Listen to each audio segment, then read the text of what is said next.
5 তারিখের পরে আর মনে হয় ডাকসু নির্বাচনের পরে যেভাবে বাংলাদেশে ধর্ষণ, দখল, চাঁদাবাজি, জামাত জড়িত, যদি কোন রকম নির্বাচনটা পার করতে পারে, গান তো দূরের কথা, আপনারা কিভাবে বসবাস করবেন বা আমরা কিভাবে করব এটাও আমরা বুঝতে পারবেন না।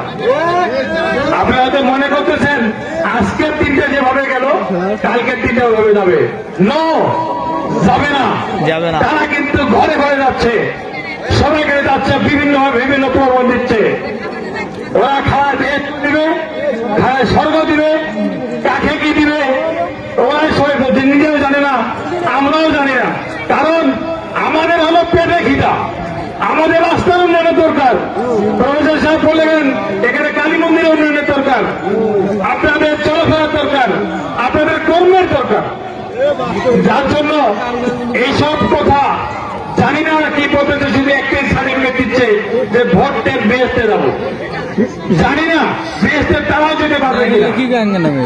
আমি যদিও এই কথাটা বলতে যেখানে চাই না, তবুও যেহেতু আমাদের অনেক মুসলমান ভাইরা এখানে আছেন, আমি আপনাদের বলতে চাই, আমাদের হাদিসে যেটুকু আছে সেটা হলো কিয়ামতের মাঠে প্রথম 7 টাকা তার আলিমরা ঢুকে যাবে।